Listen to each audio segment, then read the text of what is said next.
What is up tonight, Mythic Esports? This is me, Noble, and I am accompanied here by Magic Man. We have Hello.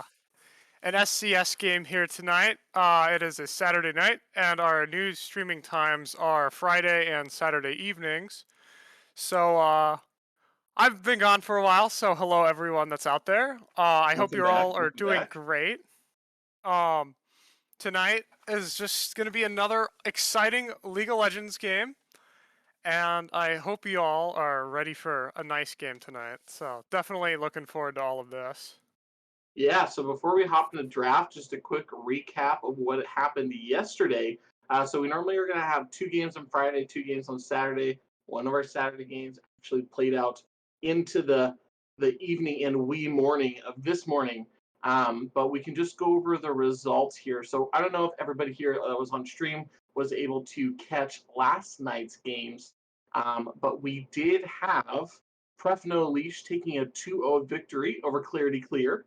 And then the games that were played upstream, Needlessly Large Rods, a 2-0 victory against Team Clarity. They are separate but close. And then the game that was played last night, who's normally in our Saturday slot, is Knowledge Yields Strength versus We Hate Renekton. We Hate Renekton took that one 2-1.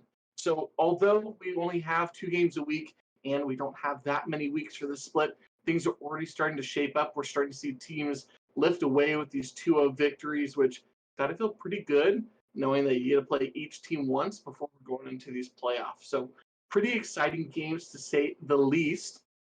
Noble, I'm excited for tonight's match. We've got TPO No Penta versus TPO Argonauts. Both of them come from the TPO organization. From what I've heard, they are all scrim buddies. So my hope is we're actually going to see a really competitive match. Maybe if Oh the yeah. teams are pretty comfortable with each other. Oh yeah. Well, if they are scrimming together, then they certainly know what each other plays, and we'll probably be seeing who do they think is their biggest carry and the biggest threat. Definitely going to be seeing that in the bans tonight for sure. So I'm definitely looking forward to seeing a very interesting game, especially in the top lane. I personally favorite lane is the top lane, so I always love watching up there. No, for sure. I say a lot of, I did some research leading up to this match, trying to just figure out who preferred picks might be. Maybe we're going to see some contention across roles. And honestly, the champ pools for both of these teams are pretty diverse. I think the one pick that we might see that might be contested across the matches tonight is going to be Nocturne. Mm. Nocturne was recently hit with a small nerf in the most recent patch, but I don't think it's enough to have taken him out of a highlight spot as a top tier jungler, especially if it's something that your team is used to playing around. So I would expect to see that either picked or banned across the matches here. But fill me in just as we're waiting for draft to start. What are you thinking is top tier in top lane right now? And I'll tell you if I think they'll play it. In top lane, let me think about that for a minute. Anyone who can just abuse the items. I'm not too sure if they've nerfed Sunfire, as I did take a little bit of a break once Sunfire became meta for a while. Um, but from what that last was anyone who can utilize lethal tempo and Sunfire is very, very strong already. In the top Gross, lane, gross, by the way. So frustrating and annoying, but continue. Yeah. in the top lane, Aatrox was pretty strong. I've seen Udyr top quite a few times higher up, and he can be a pretty big lane bully after he takes his first back. So you initially want to get him down right away. It looks like I've we are live now. Not to interrupt you though, but it looks like we are live in the picks and bans. Oh yeah, Uh, looks like we're in the draft here, and we are yeah. seeing an Ezreal get banned out here on the side of TPO, and a Victor ban coming in from No Penta. So So I think that's pretty smart. Rhythm 9000, who's the 80 carry on TPO No Penta, is a notorious Ezreal player, most played champion that he has across the board. So it's safe to say if you've got a good 80 carry, it doesn't hurt to take them off their most comfortable champion. The other bans that we're seeing from Argonauts here is going to be Yone. That is a specific target for the mid laner of TPO No Penta. The Night Angels. And Caitlyn, again, another Rhythm 9000 favorite. My guess is he's going to default to a Kaisa or a Tristana. Now that both Caitlyn and Ezreal have been taken away. Oh yeah, and we're seeing the Olaf ban. Hate seeing Olaf, especially in the top lane. Really big bully up there. And they're also taking out the Mordekaiser, who is another good flex pick both in the top lane and in the jungle, just because he is both strong and an AP bruiser. So we don't see many of those. And definitely a very strong champion utilizing Riftmaker or Frostfire. And so that's always interesting to see. Um, but that's our bans at the moment, and we're seeing Yasuo get locked in here first, which is a nice champ to have on the team as long as you have those airborns, because he is a very snowbally champ, scaling with those crit items, but also being able to abuse Bork, which is fairly strong as of recently. I heard it did get a 1% nerf. I'm not sure on what it was. But we're also seeing the MF get locked in here too, who is also a very strong champion here on the bot lane, specifically because of just the different items that she can use, such as Eclipse, Kraken, occasionally even Leandries, but definitely just a very strong champion to have in the bot lane. So things to note here for TPO no Penta, it looks like they are actually using one of their rostered subs for their top lane. So that Olaf ban and the Mordekaiser ban, they might not necessarily be afraid of those champions, but they might just be trying to secure either a better matchup or possibly take away some priority champions from Argonauts just to make sure that that lane is as comfortable as possible. The Thresh locked in for TPO no Penta, that is an Anbor classic. It's his most played support. He lands, I want to say, like 98% of his hooks from what I've seen. So that's going to be a scary thing for them to play against in the bot lane. Expect to see a mobile 80 carry for Argonauts, where they might be in trouble. Yeah, we also see the Diana getting locked in here. Very strong jungler. We can also occasionally see her in the mid lane. Typically see Sunfire, as was said earlier on here. One of the earlier Sunfire users for, I believe it was this season. I'm not sure if we saw it last season or not, but I know we saw it this season definitely, was Sunfire Diana. And we Yep. also see the Blitzcrank getting locked in. Definitely good for those grabs. We are certainly going to be seeing an invade this game, as well as a Sejuani. So we have a very strong tank jungler who also has fairly high DPS through the early and mid game as a tank. So that is very nice to see here. And it looks like we're going into our second banning phase as well. Yeah, I can tell you that if this was my solo queue game, I would probably dodge. Hate Thresh, hate Blitzcrank. I don't want to play the game. So interesting to see both sides picking up hook champions. Here come the rest of the bans here. No Penta secures a Tristana ban. And I'm going to go with a ban against Darius. Again, they're smart. They are targeting the last remaining players, not necessarily worrying about meta, but about highly played champions across the rosters here. Oh yeah, we're also seeing the Vigar infinite scaler, which I always hate seeing an infinite scaler, especially a AP infinite scaler. And then also the Malphite ban, which is surprising because they did ban the Darius, and Malphite is a very good counter to Darius. And so seeing that panned out, I'm not sure if the Malphite was really worth banning, but if one of them are typically playing Malphite, it is a good idea to ban him off because his airborne is very strong, especially since they do have a Yasuo. And we also see a Renekton and Kaisa getting locked in here. Definitely enjoying the early to mid game here with the Renekton, as Renekton is one of those champions who has been able to abuse both Sunfire and Bork, and definitely being seen as one of the stronger early game top laners, especially with his shield break utility. So I'll be honest, I am surprised that Kaisa was locked in as the 80 carry for Argonauts. And kind of researching him, it seems like Jin and Jinx are his top most played champions. Maybe Kaisa feels a little bit more comfortable in a team that's going to be going directly for the backline, right? You've got a Sejuani who's going to be tossing her ult, freezing and slowing. That's got a great wombo combo that works exactly with Misfortune and synergizes really well with the Renekton, who can take advantage of Sejuani ults. So that might be my assumption for that Kaisa pick. Um, Maokai is locked in. Is that a top lane Maokai? I believe so. And it Okay. looks like it might be a... I feel like it might be a Kennen top, Renekton mid here, just because Kennen Hmm. is a fairly good lane bully, especially in the top lane as he is ranged and he has very good mobility, especially with his E. I don't remember what it's called, but he's able to get away very fast and get increased auto attack speed for a short time as well.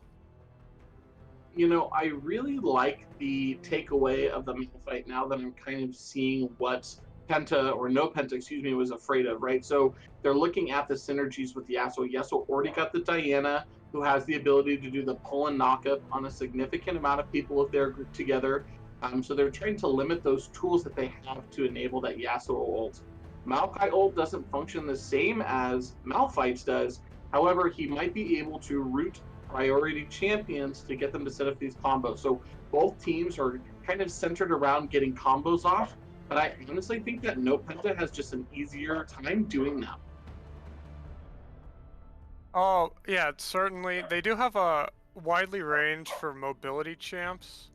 And I do understand more so why the Darius ban. In case the Yasuo does decide to flex and go top, he will have a safer time because Darius, one, already being a very big early game lane bully and being able to snowball any 2v1 situation with his passive, is also very strong against any melee in-game champs in the top lane.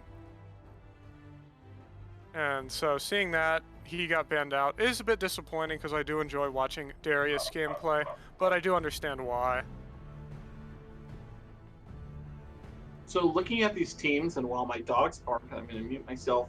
Try to show me what you think is going to be the highlight lane to watch. Where do you think we're going to get the most action out of this game? I definitely feel like we're gonna have like an interesting side here wherever Renekton is going to be and where he's going to be going. So if he does decide to stay mid or flex and go top lane again, or if he decides to roam somewhere, that's definitely gonna be a highlight. I feel like since these people know how each other play, they also will understand better their typical jungle pathing as well as their preferenced pathing. And so we'll definitely be seeing some very good setups as well as just some overall like very nice team fights, I feel like. Do you think that if it is Redacted middle, which I believe is a correct assumption, the Knights Angels is playing middle for TPO no Penta. So, how do you think that that lane goes for the Yasuo? I feel like Renekton gets punished with champions that are able to outrange him, but obviously in a Renekton Yasuo matchup, they're both going to be right next to each other if they're trying to deal damage. I feel like Renekton exceeds in that lane and should have an advantage there.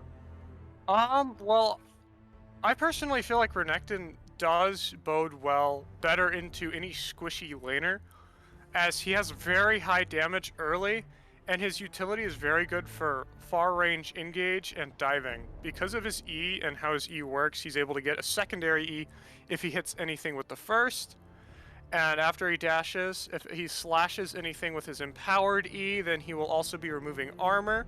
If he has rage and he uses his W, he breaks shields and all shields instantly, and his empowered Q also gives him more health back.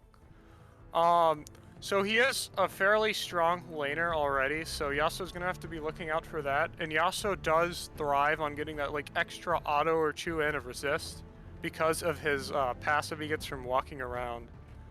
So just when he gets that shield up, Renekton's able to jump on him, W, get rid of that shield, and then also do a bunch of damage. And I feel like we'll also be seeing PTA Renekton here, just because I'm not sure if the Renekton is going to want to be fighting, sustained fighting a Diana and a Yasuo. So I personally feel like PTA will be the move here on the Renekton. Now that we've had a chance to analyze the teams kind of side by side, where are you thinking for game one? TPO no Penta, TPO Argonauts. Who do you think is taking game one uh, on the match tonight? Well, we do see a very scaly comp on both ends. The early game I will give to no Penta just because of the Renekton. But they both scale quite well. The Sejuani just infinitely tankier. The MF just scaling incredibly high with items. But the same can be said about the Kaisa and the Diana, as well as the Yasuo. You know, once he gets those 2 crit items, he's really strong, and he's able to flexibly build different items, such as Bork, which is a very strong item we've been seeing as of recently. And We don't see an incredible amount of magic damage here from No Penta. We do see it a lot in the cannon, but the Sejuani would be the secondary runner-up for magic damage, as her tank item will be doing quite a bit of magic. But other than that, we could be seeing like a wits and build here on Yasuo to just ignore some of the cannon damage. And he'd also be getting, attack speed from it, which would be buffing his lethal tempo even more. So I'm still gonna be giving the game 1 here to No Penta just because they do have the better early game in my opinion. All right, so that is one vote for TPO No Penta.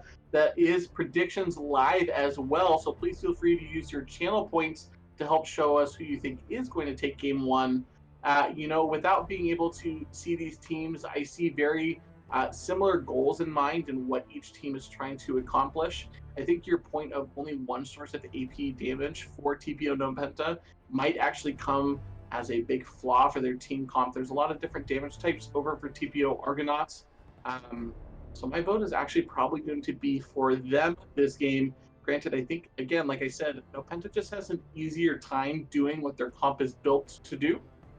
I just think that we've got some interesting synergies that if this game gets past 25 minutes, I think TPO Argonauts is going to take it. But I think that's going to be it for us for now and for draft. We appreciate you guys' patience as we get ready to load into game. We're going to take a quick break. We'll see y'all in just a few.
welcome back everyone to the Mythic Esports. We are moving in right now here, and I'm unable to see what time it Welcome is to due to Summer's Discord. Rift. It looks like we are about 30 seconds in. Oh yeah, it's right in the center of my screen. That's why I need glasses. And we are seeing the 30 typical seconds until 5-point minions spawn. stance out here, where everyone's just watching for the invade. Surprising though, no invade, especially when there is a Blitzcrank. Sure, the Thresh is strong, but I feel like the Blitzcrank is much better for the invade just because it's almost always a confirmed flash or kill for that Blitz, early level 1 invade. yeah, Blitzcrank does have strengths where he can actually do a late invade and delay the buff timer by pulling it over the wall Minions or have stealing spawned. things like that. So we might see something a little bit late coming from Blitzcrank, but you got to remember this is match one of this split for both of these teams. So not necessarily nervous, but maybe we're just playing it safe to start out game one. We don't want to throw any early leads by giving up a first blood. Yeah, definitely don't want to be coin flipping that game here. So it's going to be a pretty standard start. Sejuani is going to be taking her red buff up on the top side of the map. And we are going to see Red Eagle on that jungle Diana taking her red buff as well on the bottom side of the map. And everything is going to kind of reset and go to lane as normal here. We also Nah, see that the river is warded, so no worries for those early ganks that come right after the buff. So that's always nice to see. Get that safety vision. They also have the defensive vision on the blue buff for red side. I don't at least normally see a lot of cheesy ganks level 2 from a Diana or Sejuani, but let's look at this battle here in the mid lane. Bovine Basher and Knights Angels here taking a quick duel. Both champions are under 50% health and are forced to chug those HP pots. Exhaust was blown from the Yasuo here. Renekton still does have 700 advantage with having the Ignite. It's a little duels. They're just tickling our emotions here as the battles go back and forth. Sad, it looks like we did miss possibly Blitzcrank getting hooked or taking some damage there in the bot lane as well. Tell me about this top lane. Kennen, Maokai, both champions I don't see very regularly. It's just going to be like a basic farm lane? Kennen does win this matchup here pretty well. It looks like we might actually see a Yeah, gank take a look at here. this. Sejuani hiding in the bot side brush here in the mid lane. Dr. Bovine Basher has walked up a little bit too far here on the Yasuo. The knockup lands from Sejuani, forced to flash. Renekton dashes in, gets the stun, but it's not going to be enough damage. Turn shot is taken. Renekton is very low. Sejuani training here, just making sure that the Knights Angels can get out alive. He's trying to heal up on these minions, but both of these mid laners now dangerously low and choosing to stay and farm. Good first gank, though, securing that first flash of the game.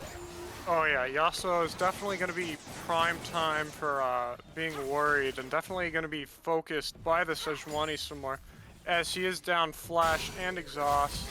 We do see Red Eagle now invading the jungle on Tanuki 7 here, trying to poke at this lower health Sejuani. She does win that trade and is able to secure that top side scuttle.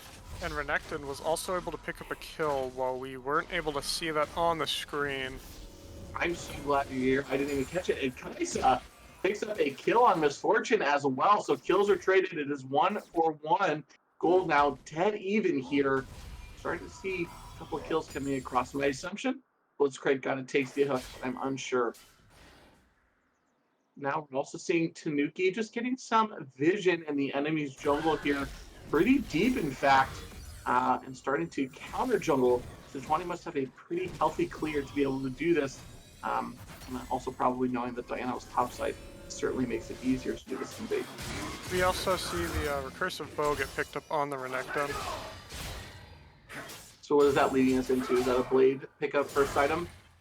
Bork, Yeah. I believe. Yeah, perfect.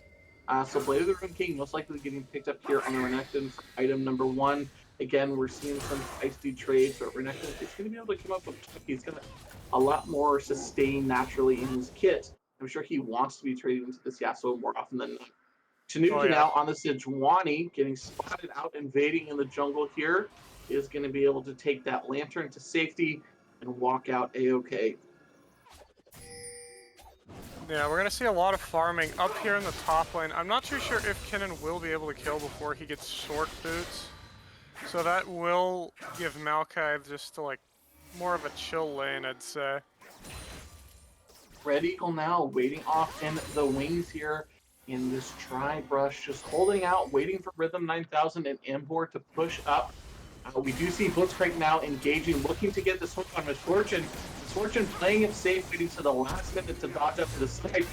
Check now, the lands comes with Blitzcrank gets caught out completely, but in goes Diana on Red Eagle. Red Eagle and Diana, excuse me. They're trading now back and forth. The play knocks them back, and second kill is picked up here. Now, holy smokes, what a trade. Thresh walking away with just a tiny bit of HP. TPO no Penta comes out the winners in that quick little scuffle. 2-0 kills. Yeah, some very good trades we have been seeing here. Oh, here comes a duel now in the mid lane. Renekton and Yasuo. Renekton does have the level advantage, holding onto that ult as long as he can. So lands not that. I don't think we're going to see any kills traded here soon. Blitzcrank, though, he is back in action, full health after his death. Misses the hook on Thresh. Thresh now healing up with all these health pots. Tosses out a hook of his own. Nothing landed. 2 hook champions, no hooks. What's going on, guys? Come on. Land them. Yeah, we still nothing interesting in the top lane. Just the average trades. No one is backed yet. It's just been that, you know, typical top lane farm lane. So, like I said, we'll definitely be seeing a lot more action in the mid lane. But it looks like MF does have 2 kills right now, putting her in the lead, and putting red side here on the lead as well. So that is very nice to see. Yeah, a 1K gold lead, or a little bit under a 1K gold lead for this favor of TPO no Penta. We do see Kennen coming to roam down. They thought maybe they'd be able to catch that Diana out. But here comes Tanuki engaging in on Yasuo. She's trying to get those stacks to get the stun. There is a stun that comes out. Renekton picks up 1 kill, continuing to duel. Blitzcrank does land a hook on the Renekton. Renekton's low, taking a turret shot here. He is able to heal up with his Empowered Q. Diana engaging a beautiful Sejuani there. They pick up another kill here in the mid lane. Renekton dashing at low HP, but Blitzcrank is all by himself under this mid lane turret. He holds the Thresh under a turret, but Blitzcrank, your health is so low. Here comes Renekton, not able to secure the kill. Thresh does get him out with the lantern. Holy smokes, non-stop action here in the mid lane over the last 30 seconds. Again, 2 kills picked up for none for the side of TPO no Penta. Now they are securing a gold lead, a hefty gold lead here in the early game. It could be, do you have your noise suppression enabled? I noticed that too. I will work on making sure I don't peak. Sorry guys, I'm just super excited. We do see Dragon now being picked up here by the Sejuani and the Thresh for TPO no Penta. They're going to secure with no contest. Yasuo pretty pushed up on the turret with his Diana, but it is about to be a 4v1 in favor for TPO no Penta here. A flash and a knockup, a 2-man open for the Yasuo. Picks up a kill here. So Sejuani is going to go down as well. It is now Diana and Yasuo dueling it out with Renekton and Misfortune. The Diana drops, Renekton getting away with a sliver of HP. Yasuo securing the kill with the help of Kaisa, or Kaisa picking them actually. And a beautiful high ult lands underneath the tower. Another kill picked up. He also survives the 2 tower shots too. Very nice. Yeah, very cleanly played from Yasuo there, getting a fantastic double knockup and ultimate there to start the fight. Health bars weren't even that low from the Dragon. They thought they had the numbers there, but it turns out Diana and Yasuo are pretty tanky when they get their CC off at the start of those engages. So we just went from a 5-1 kill game to a 6-5 kill game, and the gold lead has now swung in the favor of TPO Argonauts. Yeah, very nice to see here. We will most likely be seeing some preparation here for the Rift Herald, as we see Diana hold the wave for Maokai, and Sejuani get that defensive scuttle to see the to be able to see the Rift Herald here, and definitely looking forward to seeing the next team fight come out once we start seeing large plays here. Blitzcrank lands a hook on the Misfortune. She is knocked up and bursted.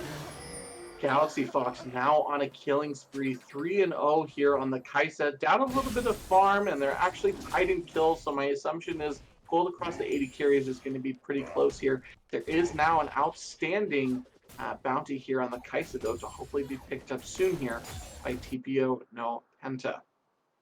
We're Yeah, starting to it see is. more kills and gold. Let's talk about itemization. Although Knights Angels might be caught out here in the Dragon Pit, he does dash into them, looking to get a stun on the Kaisa, which he lands. Thresh is coming up in the flank, but he's not here yet. Misses the hook on the Blitzcrank. Yasuo has now come to aid his homies in the river. Renekton, the lizard wizard himself, takes the lantern down. He's going to make it out okay. Didn't mean to cut you off, but let's talk about itemization a bit. What are we looking and seeing item-wise getting picked up on champions? Well, looks like the leash for the scuttle, or not the scuttle, the rift scuttle here is going to be going over here to Argonauts, which is going to be some very nice early gold pre 14 minutes. So we'll definitely be seeing some plates get obtained here with that rift. But the misfortune here, opting in to be going blood, not Bloodthirster, but Shield Bow, Kraken Slayer, or Gale Force. Most likely a Kraken Slayer. But I do find that interesting, as Eclipse, I felt like, was a decent move here just because of the percentage armor pen that is received from it. It is very strong, especially against the very high damage champions they have on their team here, the Diana, Yasuo, and Kaisa. Take a look at this trade happening here in the mid lane. HP burners for Yasuo drop below. Kind of for Renekton still feeling pretty healthy. Didn't mean to cut you off there. It wasn't as exciting as I thought. But we also did have our first mythic picked up with Kraken for Kaisa. So I know Kaisa has been one of those champions whose top build is frequently changing depending on the patch, depending on where she's at in the meta. Kraken early, is that something that we're seeing recently?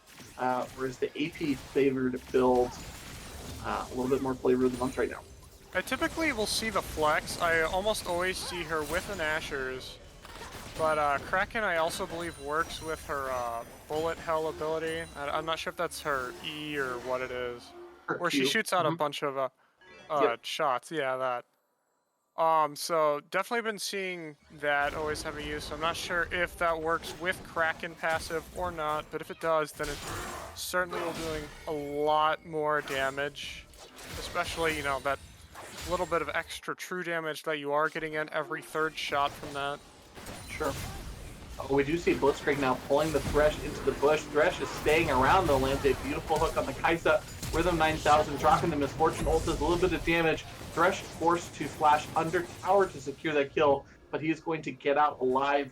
Very low HP bars here on Misfortune and Thresh. Blitzcrank though, kind of taunting the Sejuani that they know is here, sitting under turret. I didn't realize it actually was Blitzcrank who picked up Rift Careful.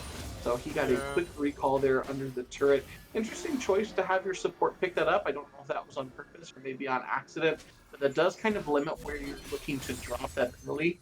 My assumption is Dragon was coming up, so it might have made sense to leave it towards our bot side. But it looks like we do have a little bit of a duel here happening mid lane. Yasuo is coming up, and here comes Sejuani behind him. Forced to flash here. Ignites are coming. Diana join the fight. Blitzcrank as well. Blitzcrank picks up the easy kill on Renekton. Sejuani running for life, and Yasuo picks up yet another second kill here. Rift Girl Oh, is and the dropped. Rift is dropped mid as well. Going to be looking for Dragon. A lot of gold for here. A lot of kill on turret plates. Obviously, turret on the map as well. And then started up this Ocean Dragon. Yeah, I've definitely been seeing a lot of good plays here, but some questionable, such as the Misfortune down in the bot lane when they were going to dive. The Misfortune didn't retarget and start shooting at the Kaisa, and instead decided that she would continue to shoot at the Blitzcrank, which ended up costing her not only a kill, but shutdown gold, as the Blitzcrank ended up getting killed, or not the Blitzcrank, excuse me, the Thresh ended up killing the Kaisa and obtaining that shutdown. So not the best decision making here. Not too sure if she was distracted or not too sure what was going on overall. Blitzcrank is clearing out a board in the river. He chooses to scoot his way out of there. Renekton, the lizard wizard, possibly looking to roam down bottom, but is going to decide against it. Sejuani helping hold his lane. Renekton might be able to catch this Yasuo out. He does not. Dashes are coming in. No stun able to land there. You know, right before that pivotal fight that just happened not only 30 seconds ago, there is a large amount of vision here for the blue side of TPO Argonauts. It's a good adaptation now that they've been getting roamed on quite a bit for TPO No Penta. They've started to try to secure a little bit more vision on this bottom side of river. We're now seeing a ward battle. Blitzcrank does land the hook on the Misfortune. She is absolutely fisted. Too fast here. Tyson now being engaged. Sejuani drops. The hook is landed. She might be able to get out alive. She's not. Kennen with a beautiful flash ult secures 1 and 2 kills. And a wonderful lantern gets him out from the last turret shot that would have killed him. They're still not trying to fight the guy who teleported down to try to join in on this fight. He is And going to live. Oh he my got goodness. CC'd to death there. Got stunned at least 6 separate times, both from the Sejuani, Thresh, and the Kennen. TPO Definitely something to be Penta, looking out for. yeah, they did a great job securing those kills and turning that fight. But look, Red Eagle and Dr. Bovine Basher are literally the Bash brothers this game. They have spent, I want to say, like 80% of the game in vicinity with each other. They are now pushing down and secured that second tier turret in the mid lane. So now we have an inhib turret exposed, and a lot of gold is going over to Dr. Bovine Basher with these turret kills. We do see a great thresh hook. Maokai is forced to drop ult. He's trying to see if he can turn and kill the cannon, but he does not have the damage. And kind of what I would think to be a relatively free and accidental kill given over to the side of TPO No Penta. This has been a bloody game, Noble. Oh yeah, definitely some questionable plays have been going on, especially in the bot lane there, as we saw the Maokai walk up into Misfortune, it's a Yasuo. Don't stand by the waves. Oh. Okay, well, they just decided to take the turret. Surprised Yasuo didn't go hard in the paint on that Misfortune right there. But again, we're seeing turrets starting to be picked up across the map. 3 turrets to 1 in the favor of TPO Argonauts. And Riftail number 2, most likely going to be uncontested and looking to be secured by the Argonauts here. They do pull it out of the pit as Sejuani drops a pink in the pit. It is going to be uncontested, this time going over to the jungler. A little bit more flexibility on where they decide to drop this next, with objectives coming up on the map. Blitzcrank up in his move speed. W does land the hook. Renekton, it is a knockup. Yasuo is able to ult across. Exhaust goes down. Turns out he cannot 3v1 this Knight's Angels on Renekton. He tried, but he could not win. Yeah, we see Renekton just getting completely shut down. Sure, he's able to abuse Bork, and he's a very strong champ, but that exhaust kind of just quenches and prevents anything that he is usually able to do. He is very, very weak. Just once he gets exhausted, his full combo will maybe do 200 damage, and it is honestly just so heartbreaking to watch as Renekton, usually just able to murk everyone, is just barely able to do any damage to the Blitzcrank and the Yasuo. We do have gold pulled up on the screen here. So TPO Argonauts as a team a little bit or close to 2K ahead of TPO No Penta. Those main gold differentials you're going to see is going to be in the mid lane for Yasuo over gold on the Renekton. And surprisingly, Kennen actually having a 1K gold lead over the Maokai. So everybody else just a little bit of gold over their opponents. I actually lied, holy smokes. Look at that difference between Diana and Sejuani. Diana been able to pick up a lot of objectives across the map and be involved in quite a few kills to help secure a mighty gold lead for that jungler. Hooks are thrown. They are both missed. We are now patiently waiting for those cooldowns to come back up. Dragon here about to spawn. The teleport does come down from Maokai.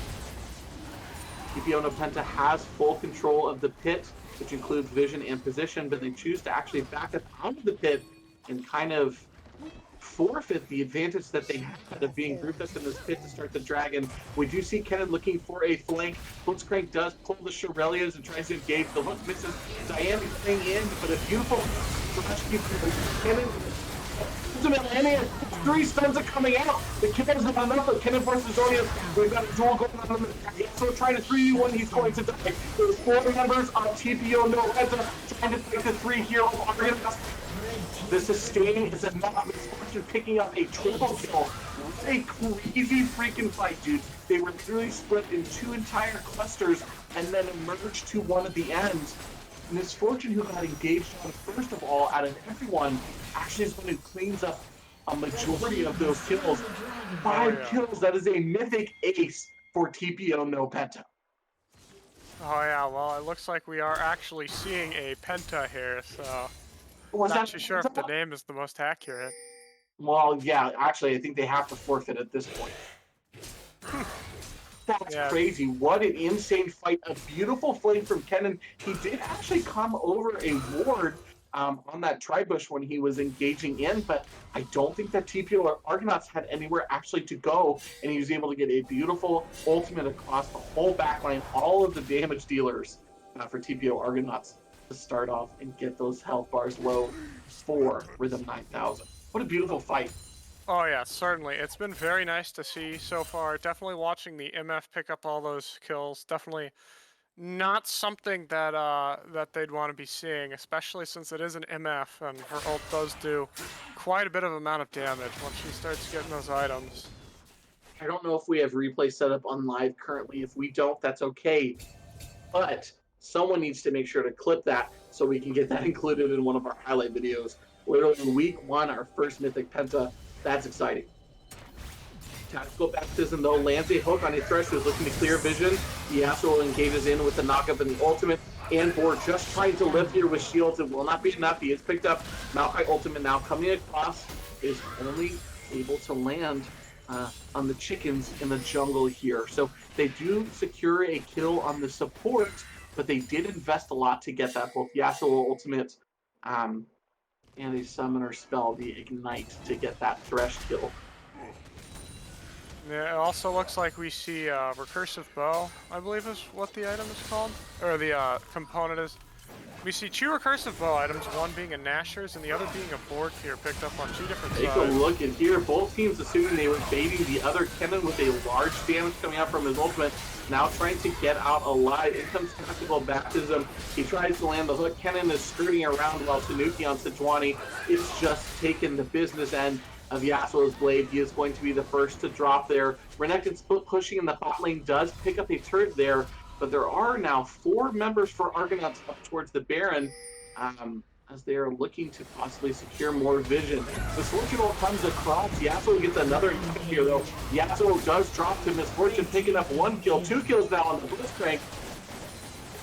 I believe she, 9,000. Yeah, we can see the gold hope. on the MF. She might be able to pick up Infinity Edge here very shortly. She does have Kraken and Collector doing a lot of damage in these team fights if she is able to be healed and kept alive, which is currently the case. We do see Maokai forced to use a teleport to stop Renekton from taking that second tier turret in the bot lane. So interesting strategies here. We're seeing a lot of fights intermixed with people split pushing. Renekton does not have TP, so not even able to re-engage onto some of these fights. He's just looking to push where he can. He's comfortable. It looks like their team knows, hey, Misfortune is our win con right now. We just need Kennen to land some stuns, and Misfortune will do the rest of the work, and they're doing a great job of healing for Rhythm 9000 in all of these fights. Yes, and it looks like the MF has not yet picked up Infinity Edge, but certainly will be doing that her next spec as she has started to farm Sejuani's jungle, so we can assume that she's within the 1,000 gold range, as she does have a BF blade as well as a, is it a Cloak of Agility? Is that what the item is called? Yes. Yeah, so she is on the way to Infinity Edge. Not enough to get it completed, but the components are there. 8 kills, a 500 gold shutdown. Rhythm 9000 really putting the team on their back and securing the kills in these team fights, which is crazy because if you told me Misfortune being able to carry out a game against a Blitzcrank and a Yasuo, I probably would have told you I don't think that's correct. So good on them. Blitzcrank does land a hook onto the Sejuani, more so just to troll him as he was clearing out the ward that was dropped on blue buff there. Nothing comes out of that hook at all. We do see members. We are grouping up. Dragon again about to spawn. Teams are ready to fight over this. Kennen, though, alone, split pushing and topside does have TP available. Yasuo engages across 2. We're seeing the TP coming in from Kennen. A flash up from TP here. There's a whole bunch of damage across 3 members. In comes Kennen with another, and the zone is staying alive. Misfortune forced the flash as Yensel's there. Misfortune picks up one, two. The enemy team is now trying to kill the Renekton. It's Misfortune for another possible triple. No, she is shut down, but that is another Mythic Ace. ace going over to TPO. No Penta, Thresh, Renekton, both still left alive to secure the fourth dragon of the match. Their third dragon here at the 25-minute mark. I feel Looks like like is that a mountain soul we see here? Very nice. it Definitely gonna be is. definitely favorable for you know, Sejuani Renekton to get that extra armor that they have, especially since they do have the Sunfire items, so Red they team are has abusing slain the the items dragon. to say the least. I feel like I'm And eating my words here. In our draft, I said, hey, if this game gets over that 25-minute mark, I assume that TPO Argonauts is going to win. As it stands right now, they are currently behind in gold, although I don't really think that means much. Gold they're has been only swinging to both sides it looks like this about whole what, game. 1.5 behind? 1,500? They are, and a lot of their golds came from turrets early, but three dragon stats are going to be going over to TPO No Penta here in these fights, and that's a pretty scary thing to not even count with that gold count. So tell me, right now, I feel like TPO No Penta, they have the momentum, they're making the plays, they're winning these 5-on-5 team fights. What should Argonaut be looking to do to try to swing the game back in their favor? Could it be landing a Thresh and dropping all of their ultimates to kill the support? I think You so. know, it very well could be. Definitely gonna give them that advantage they want for Baron, but it wasn't as big of a pick as one would be on the MF. They are going to attempt the Baron here, but the Sejuani could very easily steal this, so. She should, or she should at least try. Misfortune and Thresh, beautiful wind wall. The Baron is actually secured by the Yasuo here. I believe then the Sejuani was pulled Shut over into the down. pit, or I'm sorry, the Renekton was pulled over into the pit and died. But while this was happening, Penta taking another turret in the bot side. He had used his TP on the previous fight, so he did not have it there for the Baron fight. Um, a Baron going over relatively free and a kill for the side of TPO Argonauts. So I almost memed that the Blitzcrank got a good hook, but they were able to transition that into a Baron and will most likely start to look to push the Nexus turret that is there in the mid lane. We do see pings showing down on the bot side of the map as well. There are still some gold to secure from all of these outer turrets. Yeah, we also are seeing the MF prep to get her next item, which looks like it'll be Guardian Angel, as she has picked up a perfectly timed stopwatch. And with that, she also is at Red 10 team's turret has kills been destroyed. and 227 CS at 28 minutes. So that is very nice to see. And we also Oh, saw the Renekton go into Black we're Cleaver gonna see a here. team fight here over the wall. Thresh is poking, trying to land this as well. A beautiful three, a double matchup. This fight looks to be going in the favor of TPO Argonauts. We're just seeing a lot of MVP. Oh no. We've got 4 members alive for TPO Argonauts. I couldn't even I tell you think what this is happened to that team. game. Red It was team's a turret has death been ball, but I destroyed. think you were right. With Baron and powered minions, Aced. they are going to be pushing up this bot lane here. That seemed to be a fantastic fight from TPO Yeah, Argonauts. Red team's turret very, has been destroyed. very well done fight, to say the least. Everything was just perfect, Red team's methodical, inhibitor and has they are been going to end the destroyed. game here, as no one will be up in time to stop it, except the Thresh, maybe? But even then, the Thresh won't be able to Red do team's much of turret has anything. been destroyed. No, they're not, and that's going to be game one going over to TPO Argonauts Red here. team's turret Thresh has been is trying to destroyed. do one last stand, but the wind wall blocks the hook. The play comes across. The ignite is dropped, but game one going to the side of TPO Argonauts in our best of 3 series. Yeah, very interesting game here, to say the least. It was very nice to watch. I for one, very disappointed that the game turned around there. And as you said during the draft, they will surely win past the 25-minute mark, and it hits, you know, it hits 26 minutes and 30 seconds, I believe, and they win a team fight. And then right there near the end, you know, they just won the other team fight, and then they ended the game. It was quietly well predicted by you. So good on you for that, and enjoying your I believe you get a split of like 11,000 points, so that I'm a was rich very boy. nice as well. I'm a rich boy. So I think the thing that really to notice in that game was during draft, it almost felt like that Spider-Man meme where they're all looking and pointing at each other. Both sides have hook champions. Both sides are looking to do full-on engage wombo combo team fights. They're not looking to split. They're not looking to do a 1-3-1. They're just looking for these grouped up fights. And if we watch the goals through that entire game, TPO no Penta, they were up in the lead by a tiny bit. Argonauts would claw back, and it just kept going back and forth. That's something that you're going to see across equal teams that are running very similar comps. So I'm interested to see which team might try to deviate from that strategy and what we're going to see for game two. Oh yeah, definitely. I feel like we're going to be seeing the blitz get banned out. Definitely has been a very crucial part of their team as he's been getting very nice picks and almost all of them have always been confirming a kill. But I feel like they also might end up banning out the Yasuo as they did pick up their team comp widely around the airborne. We saw the Diana and we saw the Thresh, both champions that do have an airborne and good setup for the Yasuo.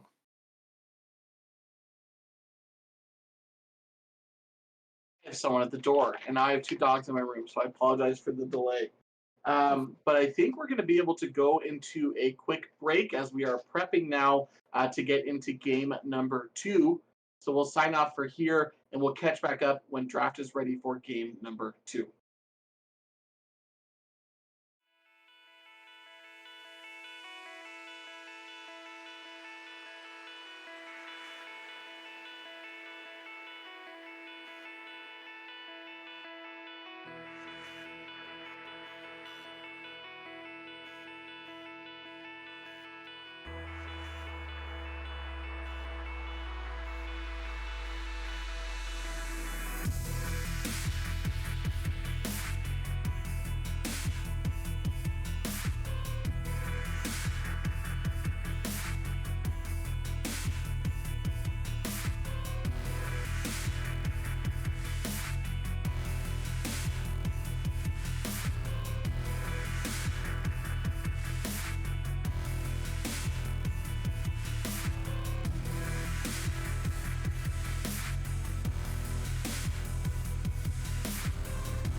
Welcome back, everyone, to our Mythic Esports. We are in the pregame for the second round here, and what a surprising game that was for some of us. Maybe not for Magic Man, but for me especially.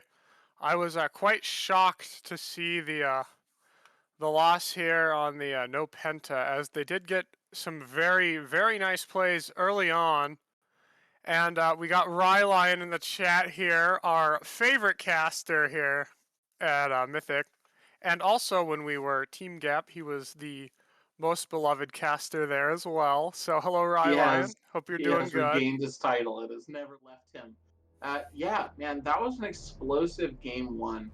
Again, something when we're kind of seeing things like similar team comps going back and forth. It's something to be expected that it's going to be a similar game, but literally that one flipped on the edge of a knife right at the end. There was one team fight. The team that won had Baron, and the game was literally over. So I really hope to see some different adaptations from TPO No Penta. I think that they did a really good job in the early game. Tanuki was really active on that Sejuani and was making plays. We saw the first flash of the game go down when the Sejuani ganked the Yasuo in the mid lane. And again, a lot of really good and successful ganks down bottom. But it was also mirrored really well with Red Eagle. If I was to note something as TPO No Penta going into game two, it kind of feels like Red Eagle, Dr. Bovine Basher, those two like to play around each other. They're enabling each other with those repeated ganks. And when they roamed together. Oh, yeah. And it also looks like that we're here into the draft. We actually have gotten through the first ban phase here. This time, bans have changed a little bit. I'm not sure if we saw a Yone ban last time, but We we did did. not These see bans a are the same. Renekton ban. You're And right. so we're seeing the Renekton get banned out here, and actually the Sejuani getting snagged here from Argonauts as Diana was, or Sejuani getting taken from no Penta as Diana was snagged here away from the Argonauts. So definitely maybe even a complete mirror matchup just about. So that's definitely going to be something we should be looking out for here. Maybe we'll see an MF Kaisa bot lane again. Maybe not. Maybe they'll switch off the MF to something different. Or maybe even just an itemization change this game too. Who knows? Oh, we do see a Vex though to counter the Yasuo and Sejuani dashes. So love I to see like that. I love that Vex pickup. I was about to say same organization, apparently same champ pools, but we do finally see a new champion secured here. Vex not locked in yet, but it is being hovered pretty heavily here. We do know that Yasuo Well, I most believe likely going she's to be locked staying in. I mid believe lane. it's the next pick, is it not? Oh, I don't know. I've got a blue bar. I'm unsure. I guess we'll see. It's probably been long enough that I think you're right. Uh, It's like they might have had a connection error. Not too sure, as I do not see the chat at the moment. yeah, we're waiting for the Oh, pick. the It looks pick was Misfortune, so there was just a an issue on their end. So the blank slate there was a Misfortune, so Misfortune continuously being picked up by No Penta once again, but the Thresh once again going to the Argonauts. So that is something that is set in stone. Not too sure if we'll be seeing a Blitzcrank this game, as I feel like he might be getting banned here very shortly in this second ban phase. well, actually, I think Thresh was on no Penta last game. So right now, Argonauts has secured literally the entire team of no Penta from last game. Ah, yes, this Yeah, is so true. You are right about that. Rakan being banned out, so now we're targeting the support. Tristana most likely being taken away from Argonauts here. So again, now we're trying to hammer away at the bot lane. Misfortune can and does struggle into a Tristana. If you can get on top of Misfortune, she has a really hard time, at least in the early game, being able to pick up kills and farm. But that ban actually changes to a Mordekaiser. Again, looking to probably take away some of the power picks in the top lane, but I am surprised for a substitute. I think Gabriel 12 Leo played very well in the top lane.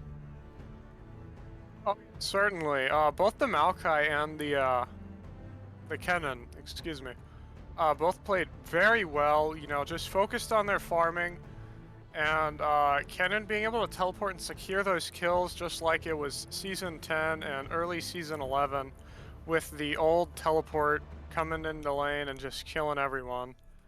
That was something I, for one, very much miss. And so I was glad to see something similar to that right around the 16-minute mark. So that was always good to see.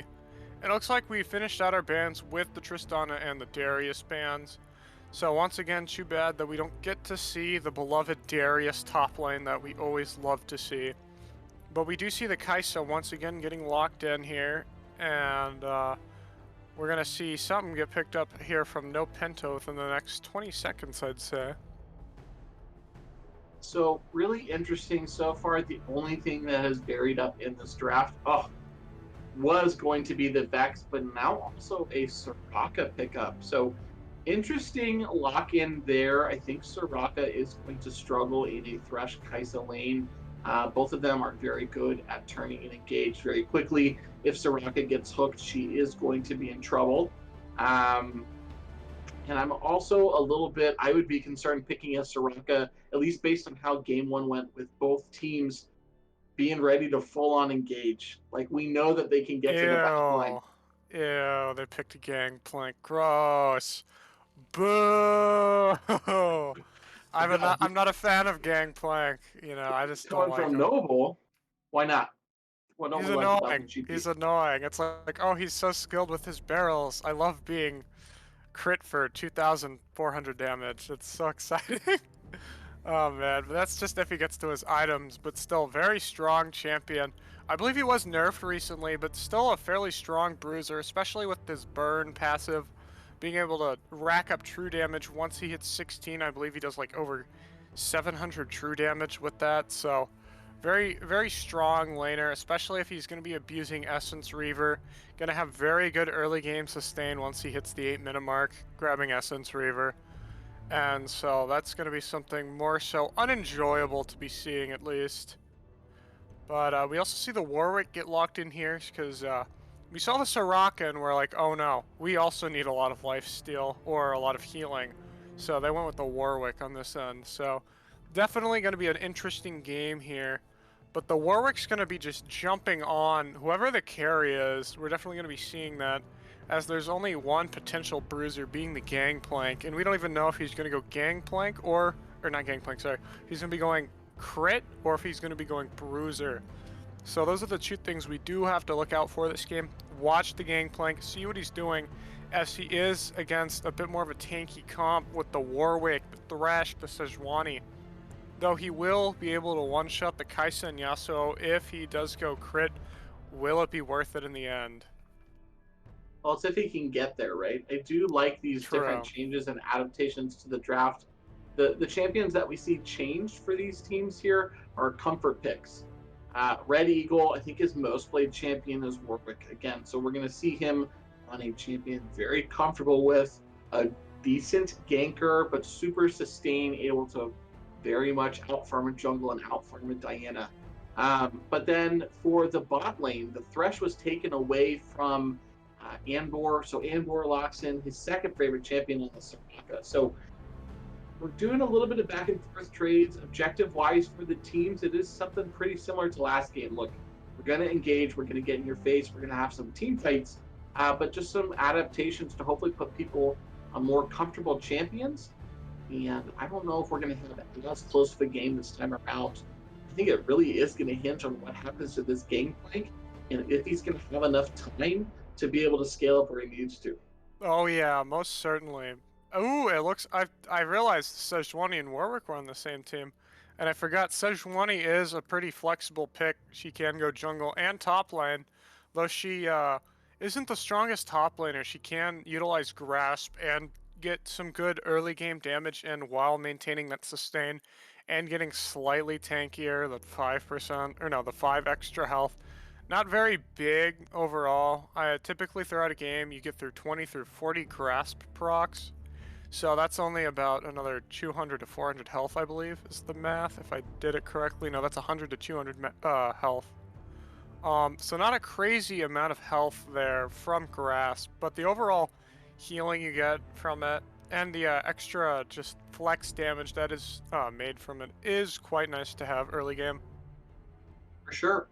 We've got our teams locked in. They are getting ready to jump into the Rift. We will have a delay, but before we jump into our quick break, Noble, we see the teams. We saw game one.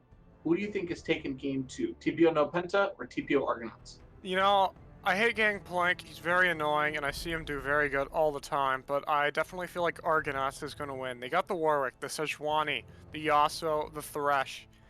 They are very strong. Sure, the Vex, Diana, GP, and the Soraka are all strong, but they don't have the best front line. Though Diana does have her full combo, after she uses that, that's her main burst, and the Warwick will be able to outsustain that initially, I feel like, unless they get some good anti-heal in on the Warwick. And there's not a lot of tanky utilizations here, so the Yasuo will be able to mow through a lot of people with that 100% crit on second item. So that's going to be something we're going to be seeing here, I feel like. Excuse me, my voice is running out as I'm getting over a sickness, but It's all good. So as we do discuss our predictions, please keep in mind predictions are live in chat. You are able to use your channel points to vote for which team you think will take game number two. I think the big pin for me is the Soraka. I feel like if we had a different support, I might feel more comfortable. I just feel like after what we saw game one, Argonauts was not afraid to send everyone into the backline. Fingers crossed they win a team fight. Soraka doesn't want to play against those people. So Soraka is either going to be so far back she can't heal people, or she's going to be close enough to heal people and she's getting Warwick ulted or Yasuo ulted or something. So my thought is Argonauts are going to take game two, but Ambor, please prove me wrong. Real quickly though, before we do hop into break, I do just want to give one last quick reminder and announcement.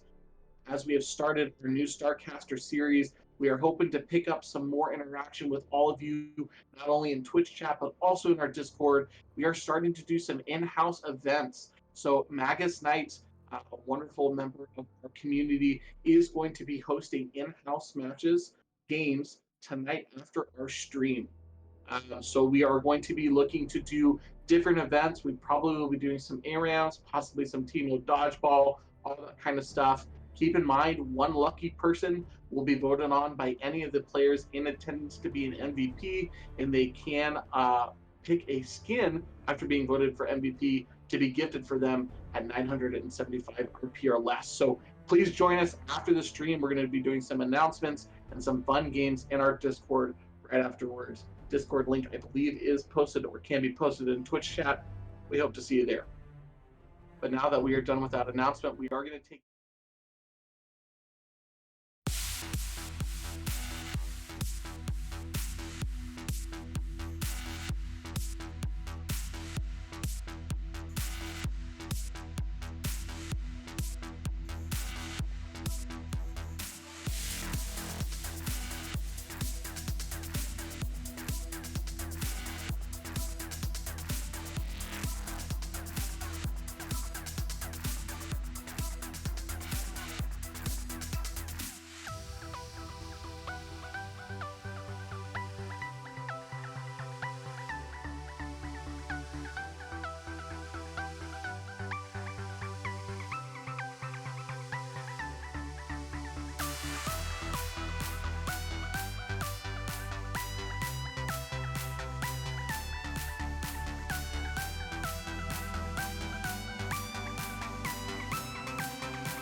Welcome back. Mythic Esports here for our game 2 of our week 1 SCS for TPO versus TPO. And it looks like we might be actually seeing an invade here coming in from the red side, though I think the Vex ended up seeing it. So I'm not too sure if it's going to work. No, Doesn't matter. the Apparently Soraka not. The Thresh was is AFK. AFK Soraka. You know, that'll do it to you. Kaisa picking up the first kill, and since she got the longsword start, she's rewarded with a nice early back, most likely going to be picking up boots. Or another longsword. I forgot you actually get 400 gold for first blood. So going to get that longsword, going to get that early rush into, I'm not too sure what the item is called for, that builds into the ADC items. Noon Quiver is the item. So we might be seeing that. We might even be seeing an early Dirk, because the early Dirk gets the kill, as for almost every single lane. And always that early Dirk, that high damage, both in lethality and high auto damage. Very, very strong item. And typically whenever I get a early kill like that, I do like to back for a Dirk. So we're going to just be seeing some normal stuff here. Go ahead. I love this from Argonauts. Not only did they change things up, they got a first blood kill there, but they also dropped a ward on the red before they left. So they finished their trade, they picked up a kill, and now have got more vision to kind of help this Warwick path and keep eyes on Diana, at least at the start. I am a little sad. Again, I asked Soraka to prove me wrong about the pick. Someone right-clicked and maybe stuck in the shop, but that's okay. It's only first blood, you know. It's only first blood. She's trying to help me get my points back. That's what she's doing. Yeah, you're She's right. like, Noble, you lost your points. I'll help you get them back. I'm like, thank you. I did, in fact, vote for TPO no Penta with my points. So please, team, I contradict myself. I want the Soraka to win. But as we are done discussing points now, we do see just some regular back and forth trades here on the bot lane. The only thing we might see that's exciting is if Thresh lands a hook, but Soraka has some pretty good counters into Thresh with her Silent Circle. We do see Warwick coming up to do a possible invade, trying to find where this Diana is in the jungle. He is healthier than the Diana. He is going to chase her to her tri-bush. Gangplank, she though, doesn't have is starting smite to walk up either. down. I don't think Warwick does. His smite is almost he just down. There it is. Nice. Yep, so she is able to land the crescent and dives in. A good fear from Warwick, though. She does drop the re-engage. Gangplank is here now, only level 2. Oh, but they win this so hard. Yeah, Sejuani here. No. Forced to flash to follow the Gangplank. Almost got the stun on the little pirate. Oh, but we do have a battle nice. into 2. We're trying to just do a classy 1v1 against Diana. A lot of summoners forced there. Very, if we look down the bot lane, good plays. We do see an exhaust and flash force out of the misfortune. Probably most likely caught by a Thresh there. But we also saw a heal from the Soraka. Yeah, so she's on the Wambulance. She is trying to bring her misfortune back alive here. Again, tough trades early, and if they keep getting farther behind, they're just going to continue to have a hard time farming and take trades. Vex now, though, facing down that Warwick. No fear at all, but down Kaisa picking up her second kill of the game. Galaxy Fox there on Kaisa. Kill number 2. Will it be the Dirk back? Let's see. I do love the Dirk back. Will it be it? Nope. Noon quivered unfortunate.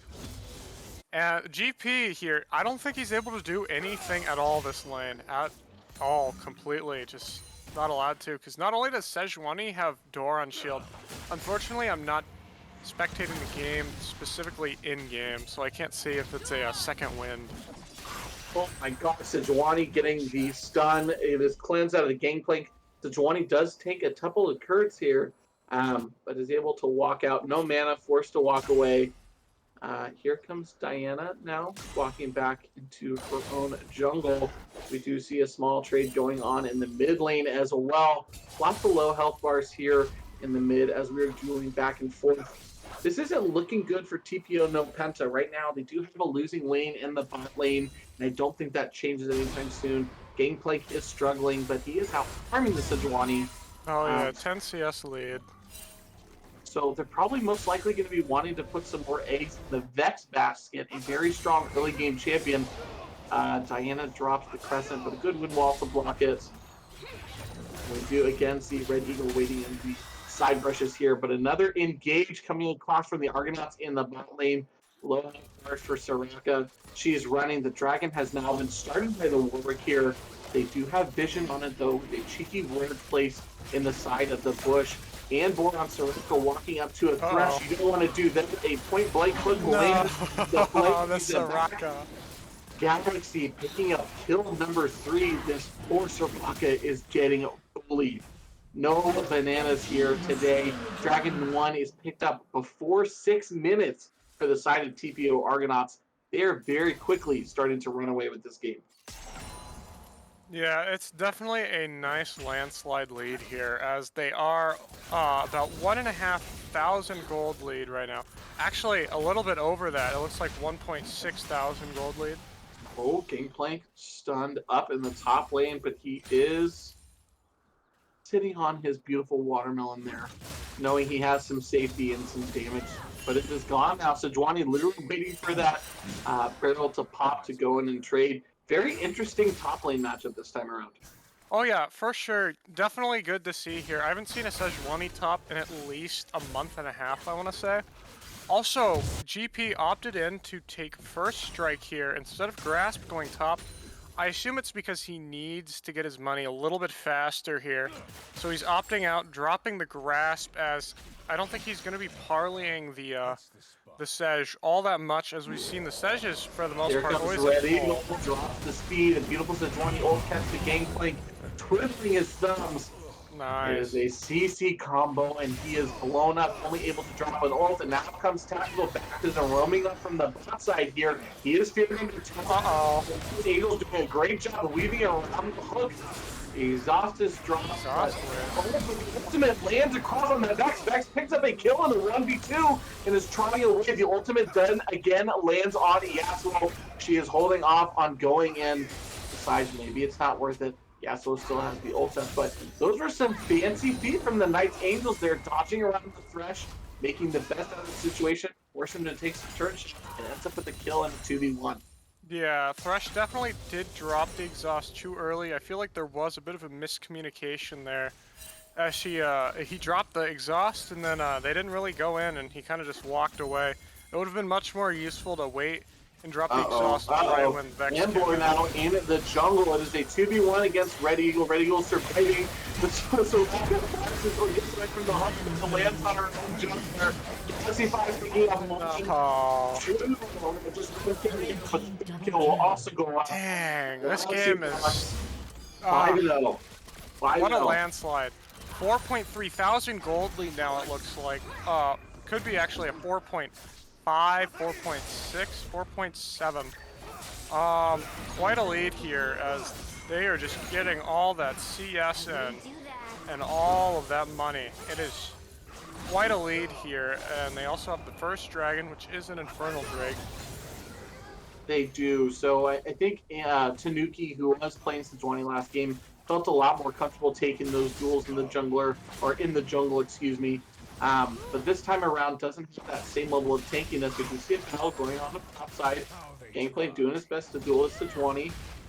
Yeah, it looks like he is playing off of his passive there, which is his Sword's Burn, which does true damage over, I think it's 3 seconds, and it starts doing a large amount. Definitely a good thing to be doing against the Sej, as I don't think his barrel focus to do the damage would be the best, but he is getting the damage in from his passive, and I believe he can refresh his passive whenever he destroys a barrel. Here comes Dr. Bovine Basher coming behind the Vex. Misses the tornado knockup. Vex now does have Fear fully charged, but very low on mana. Let's drop the Fear. Ignite comes down from the Yasuo. Does miss the knockup, so no kill potential there. We do see Thresh, Tactical Baptism, roaming across this map, making plays, but if he's not ganking in the mid lane or supporting his jungler in their own jungle, he has been a part of all of the other neutral objectives across the map with Dragon and now Rift Herald being picked up for the side of TPO Argonauts.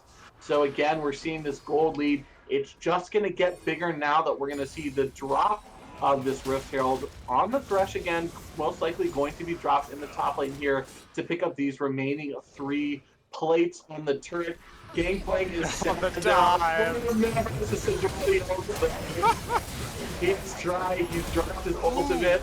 Oh, forces the Nice! That is a good trade. Alright, so Very a nice little bit. trade there. Not only did he Yeah. take Woo. he took Warwick's flash, but he also still got the kill. Not sure if that was shutdown, but that's very, very nice to be seeing here. It looks like Warwick might actually be rushing his Titanic Hydra. I'm not sure, but it looks like he is. So it could lead into him opting in for a possible Black Cleaver just for that crazy damage due to there is a glitch passive with Titanic and Black Cleaver. If you build Titanic before Cleaver, you end up doing twice the cleave in one auto, so you can almost instantly proc 30% pen, doing crazy amounts of damage. The more you know. I had no idea. Dragon is up. We do see Oh my Kaisa gosh. taking advantage of her 5 kills at that point in time, securing a solo kill on the Misfortune. Misfortune having a much rougher game this time around. We do see the Dragon now started by TPO Argonauts. They've got no vision on the side of TPO. I No don't even think Penta. they can contest this. There's a 4-man Uncontested. Yep. What soul did we end up with? I can't see. The Ocean Soul. So not only are they in the lead, they get a soul that very much benefits them as they have 3 bruisers / tanks. They have the Warwick, the Sejuani, and the Thresh. And that is just very nice utilization for all that health and the mana regen as well. So it's very good to be seeing that here. Not so good on the side of no Penta though. They definitely don't want Argonauts to be getting that soul. So it's about a 5k gold difference here. We do see Gangplank setting up some barrels in the bush. Sejuani has no fear, dashes into the damage. In comes Tactical Baptism again. Are we sure he's playing support? Right now he's on a perma roam duties, trying to help out his teammates around the map. Tanuki, though, answering this. He is going to drop the Crescent there on Thresh.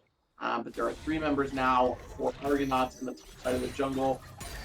Vex attempted to land a fear. It looks like it's missed. We just got kind of a stall out here. Soraka healing up her Vex. But the entire top side of No Penta's map is pretty much secured by Argonauts. This has got to be rough. They need to secure gold around the map. The fear is missed. Oh, no. By a Yasuo ultimate, but it could be enough here. Comes in and re-engages. Soraka stays alive. Diana takes up kill number 1. And in comes Galaxy Fox, the enormous Kaisa. And we've got enough CC, enough tankiness, the heal and the flash force down.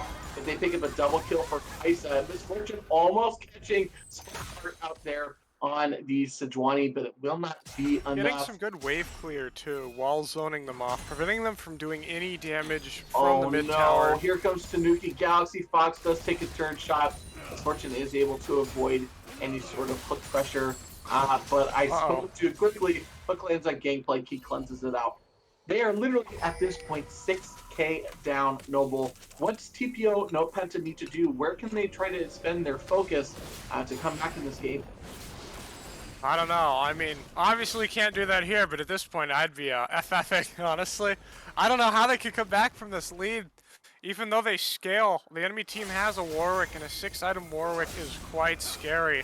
And the Kaisa I don't foresee getting any weaker this game. Now the Yasuo hasn't been landing that many Qs this game, at least for his 3rd Q with the Tornado. So that is one thing, but as long as they can take out the Kaisa, I can't see how much money she has right now, but if we could see how much money she has, her overall gold, she is about 2,000 gold from up from everyone else on her team, so she is definitely the primary focus. You take her out and you have a good fighting chance. The one thing is, though, is that Argonauts has a very economical team. Their champs don't necessarily need a lot of money to be useful. Similar to how Lee Sin is, the same with Warwick and Sejuani. They can be very strong with even just 1 item. And so that is one thing that No Penta is just going to be having to look out for. That's fair. I think you need to group and try to take at least vision in their own jungle. We have seen Red Eagle and Spark just living in the top side of their jungle. Tanuki is not able to farm at this point, having a hard time catching up on their own camps in the jungle. One thing I think to note, Tactical Baptism on Thresh has spent so much time roaming around the map. No, Penta still has not taken the turret in the bot site. That might be something to look at when reviewing film. Hey, we need to take advantage of our numbers when we can. Flash forced out of Vex, a beautiful hook, but good timing there, good reaction check on the Knights Angels to get out of harm's way. Warwick Ultimate also came across there and just missed at the tippy tip of that flash from Vex. So we've got an ultimate down from Warwick. They are grouping up as we do see Rift Herald about to spawn again. It's going to be hard for TPO No Penta to try to contest this. I don't even If they think they do, can. oh, unfortunately, Sejuani almost instantly bursted, trying to get the Clan Captain picked up one. Vex the entire team. Getting good CC, but not a lot of damage. Double kill on Galaxy now. It's literally 1v4 in the backside here. Picks up one more kill. Gangplank, though, returns the kill. Now they have no smite on the side of TPO Argonauts. No Penta might be looking to re-engage and either force this. You're playing. She's trying to tank out the damage. A little bit of trading back for Gangplank pretty healthy. Tanuki pretty healthy. Drag is up here, so they're given a choice. Do they want to contest Drag or do they want to take the free Rift Herald? And it looks like they might contest Drag while Yasuo takes his back. Though Yasuo hasn't been shining that much this game. Gangplank looks to be possibly caught out here. A flash play and hook secures the kill. Misfortune.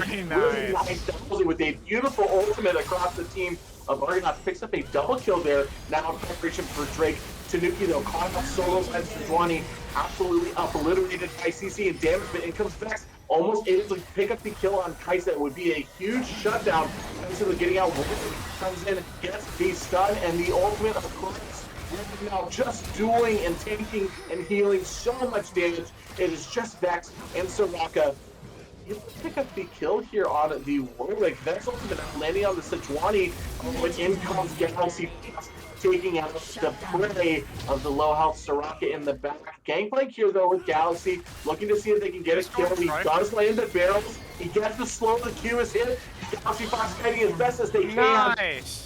Almost picks up a kill, but an enormous shutdown going over to Gabriel 12 Leo there. But we are not done. People are respawning. In comes Yasuo with the knockup. He is able to ultimate the Vex. The Knights Angels is going to go down. Thresh and Yasuo still in the mid lane. Here comes Tanuki. Gangplank is literally running up into melee range against the Thresh. He gets hooked, but he cleanses out. Guys, I need to catch my breath. Stop fighting for 2 seconds, please. But as I say that, TPO Argonauts walking their way over to Dragon, clearing out the pink ward. TPO No Penta knows that they're there. There's currently 3 members from the side of Argonauts. Dragon has been started. Pink ward is in the back of the pit. They are looking to pull out Dragon, but they are going to stay on it. Argonauts have 4 members strong. Kaisa getting a farm in the mid lane. We've got 4 members of TPO No Penta in the back of the pit. What are we going to do here? Misfortune just trying to do a little bit of damage, a little bit of poke. They're just going to walk away. All that build up. Third dragon secured. Now.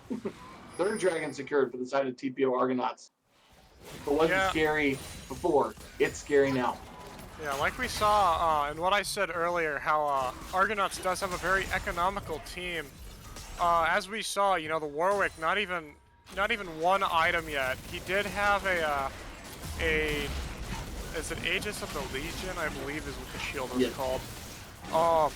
He was just able to sit there and eat damage while having his built-in sustain. So like I said, very good champs without needing any items. The Sejuani and the Warwick both being able to pick up some good kills. Sure, the Warwick did die. Sejuani is engaging here though, jumps in, is able to secure the CC on a Vex. Thresh though picking up that kill, but they've got Rift Herald. Now they have the numbers. A large source of the team credibility for the side of TPO No Penta is now off the map for another 20-some seconds.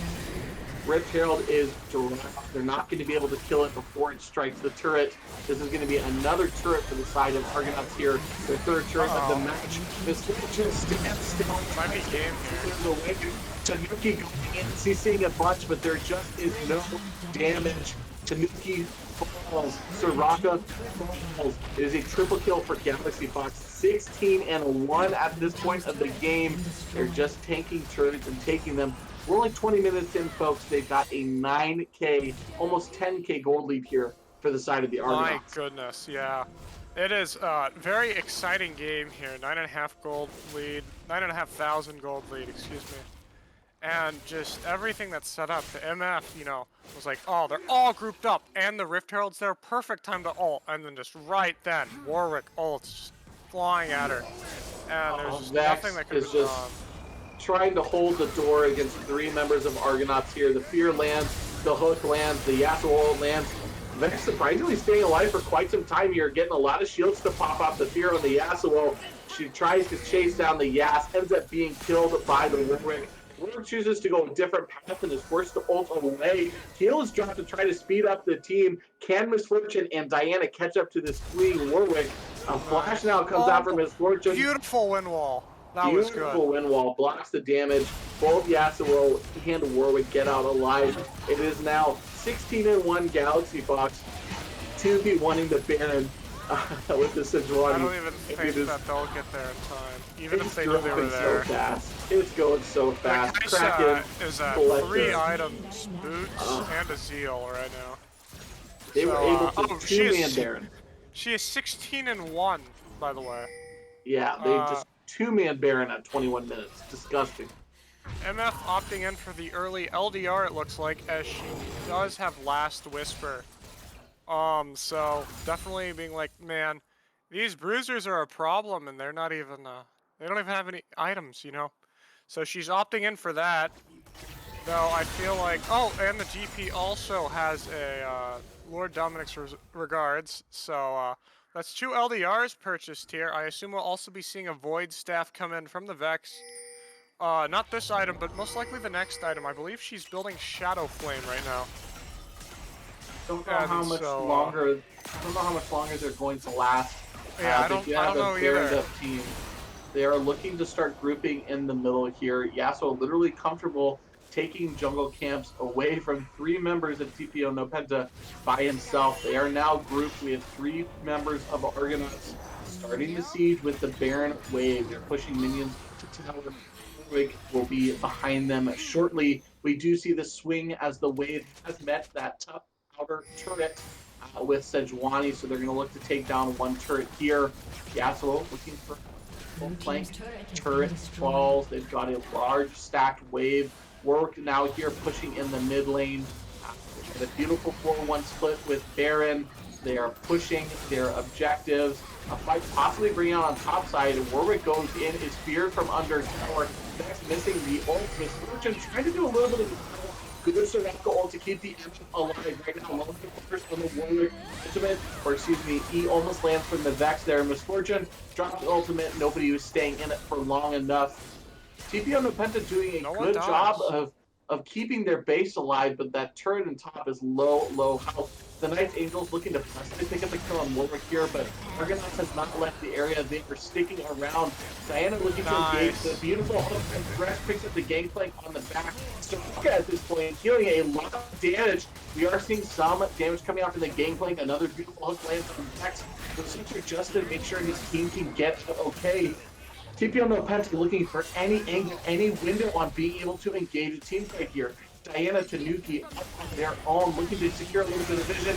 And in comes a beautiful ultimate and knockup from Sejuani that secures a kill for Dr. Bovine. This is securing Soul too, I believe, because Vex was the strongest champion on their team, followed by the Gangplank and then the Diana, I'd say.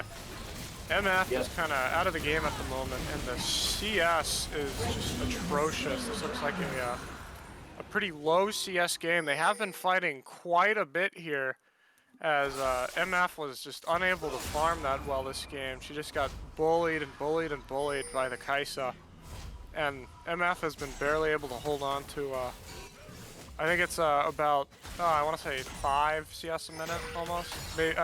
Right now, I think she has 7 CS a minute. I'm not quite sure. I'm currently bad with numbers at the moment, but not the best farm going on here. Kaisa almost 14 and a quarter thousand gold.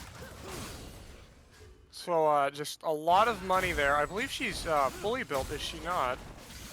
Nope. She's She close. does One have the item Cloak off. of Agility, and she does have a Phantom Dancer.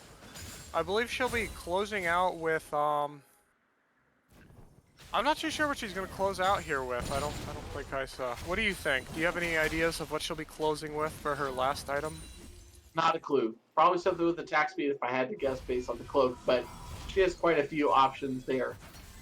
We do see Argonauts grouping up, trying to push in waves here on the bot side, but without Baron, they aren't pushing as hard. Gangplank now getting a good amount of time to start farming up, getting his little doubloon stacks up. And we're seeing TPO no Penta. They're doing a good job of trying to secure vision in their own jungle, trying to take back what is theirs to possibly look at some picks to maybe turn a team fight. We do see Galaxy Fox does have the GA, has had the GA for quite some time. So although Galaxy Fox is doing a lot of damage, probably doesn't want to be their primary target in these team fights based on the fact she gets a free revive. So we just see some back and forth trading, trying to get some wave clear done. As Argonauts is doing a good job now. They're doing a 1-3-1 split. They're pushing in all waves across the map. They want to choke out No Penta here towards the end of the match. A ult lands here in the mid lane. Vex absolutely two-shot after getting hooked. We do see a TP coming in from the side of Sejuani. They are now grouped 5 in the mid lane. It is 5v4. They have the numbers. Nothing's happening quite yet. Waiting to pull the trigger. Thresh lands another great hook. Here he comes across the wall. Tries to land the play. The Yasuo does get an hit on the gang play. And a beautiful turn from Tanuki keeps the Yasuo doing a lot of damage to the damage dealers in the Tanuki doing a great job of doing some CC there, but it just wasn't enough. The bars are too big for the side of Argonauts. Oh And yeah. it's just Gangplank left alive. This looks to be the end of the game number 2, X as hasn't well even as the opted in series. for full boots yet either. She's still on her level 1 boots. 27 There and a she half goes minutes in, in. trying to land the fear across the team. I don't think it's going to be enough as the second Nexus turret falls. Argonauts just looking to take a little bit of damage, but they will secure game in number 2 and their first series of the Starcaster series. Yeah, man, that was what a game. The first game, very, very close and very surprising loss as well. And they took that lead they have, and they're like, okay, we're going into the second game. They're definitely tilted, or maybe they're not. Who knows? But they just won so incredibly well, and that was very, very good plays that game. And I definitely gotta say that they definitely did very, very well that second game, but it was very, very close in the first. What do you think about that, Magic? I think the two things that I note is one, if you know someone's a Thresh player, don't give them Thresh. And number two, I think Galaxy Fox, excuse me, put on a masterclass of I got first blood. How do I take that and run away with the game?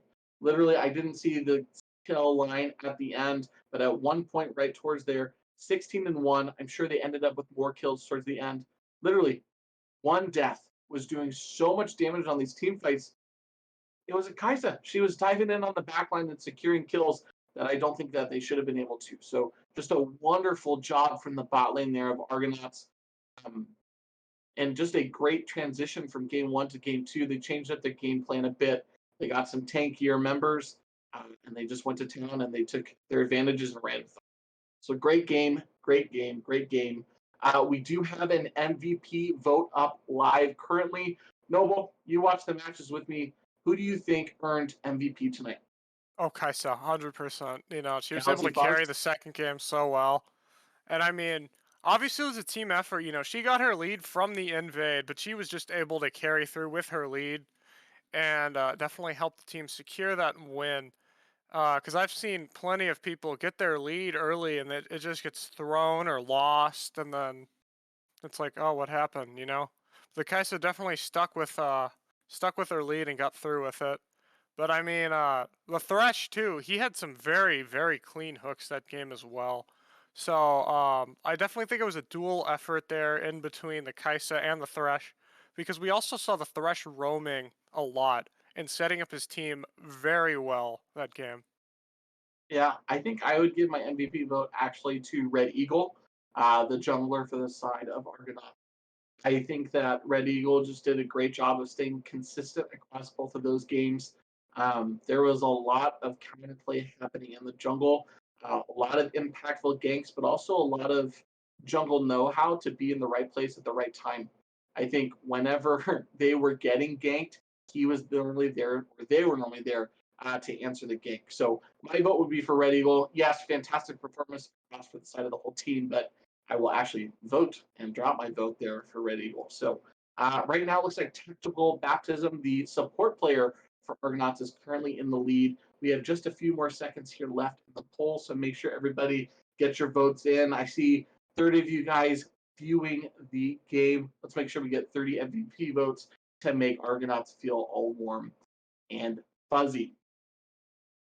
No, it was a crazy game. It was a great series. Oh yeah, Giants. very very nice game so far. And like we said at the start, I feel like we'll be seeing a lot of abuse from Sunfire, Bork, Lethal Tempo. I didn't see a crazy amount of Lethal Tempo. We did see it on Yas, which is pretty normal since it is his like primary rune now, or keystone, excuse me. But Bork, Sunfire, both just crazy good items for no reason. Riot removed them now, kind of thing.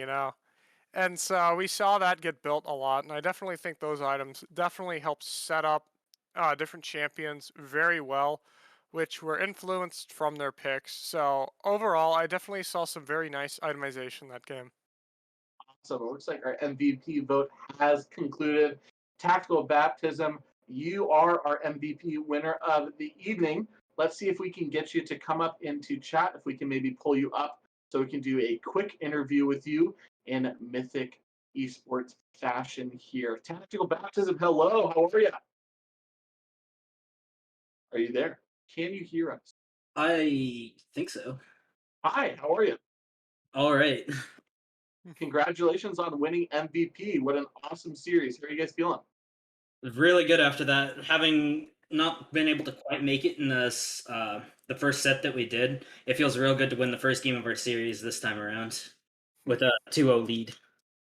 Awesome. I think you pretty much put on a masterclass with Thresh in that last game. Um, Tell me, what's the advantages of taking Blitz over Thresh? Why did you pick one over the other? Blitz in that first game, we were looking for heavier picks in with the Yasuo Diana dive, but giving us the Blitz pull into our team, we can take out someone in the fight before that even gets started. So that way it's a 4v5 before we even have to use the Diana Yasuo ults. And then on the Thresh is more peel. Since we had less of a dive comp on that one, I went with the Thresh so that we would peel off the Kaisa so she could keep doing damage around the fights.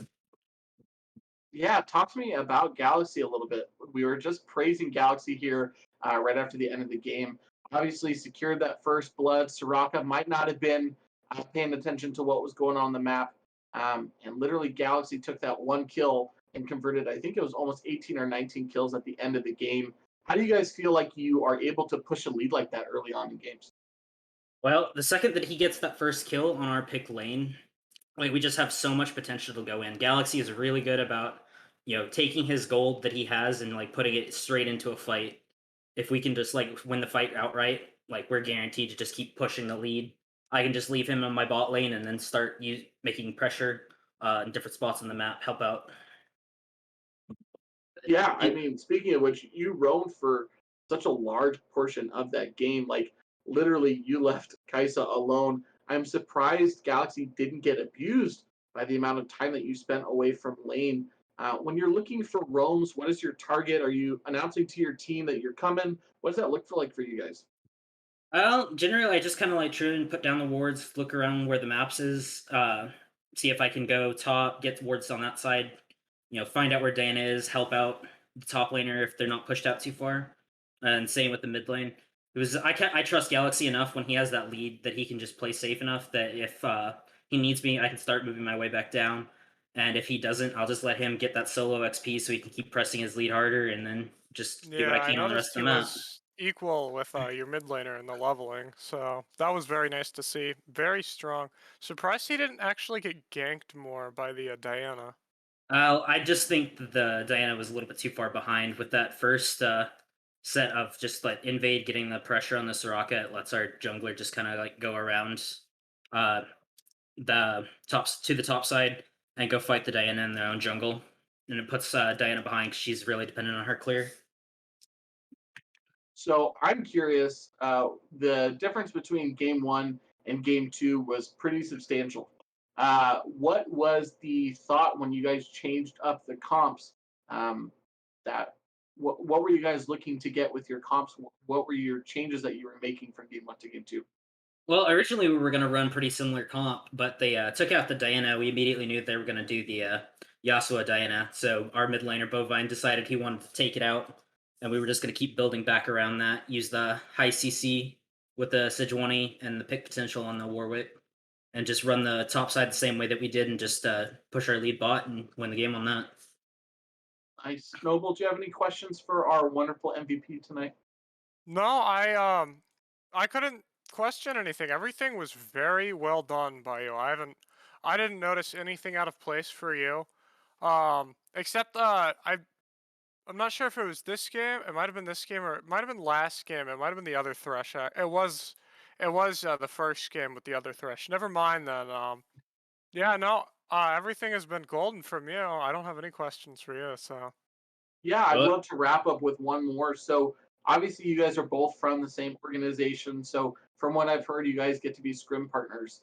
Do you feel like you're getting to see a lot of value getting to scrim these teams and now coming on and playing matches in front of people? Is there good practice there for you guys? well, I personally haven't been able to scrim against anyone yet. I was busy the one time that we had to. But we've done it some on the previous season, and I definitely feel that being able to scrim against some of the people on that we're going to be fighting is definitely really helpful. You can see their play styles a little bit before you actually have to fight them, for a competition. hmm, Yeah, for sure. Awesome. Well, I appreciate you hopping on for our quick MVP interview. Again, congratulations on your guys' first series win. That is, again, TPO Argonauts for everybody out there watching. Congratulations, Tactical Baptism. I think we are going to wrap up here on the stream, but please do not forget we are going to be hosting some in-house, events tonight right after the stream ends. So keep an eye out on our announcements channel. And I'm sure that we're just going to be hopping into some of our Discord voice chats, getting those games set up. And remember, MVP is going to get a skin, not you, Tactical Baptism, the MVP for our in house events tonight. So, again, congratulations. Thank you, everybody, for joining us this evening and watching the wonderful series that just took place. And keep an eye out for us as we will be starting up again next Friday, streaming some games in our Starcaster series. This is Magic Man and Noble here from Mythic Esports. Thank you again, and we will see you guys next time. have a great night.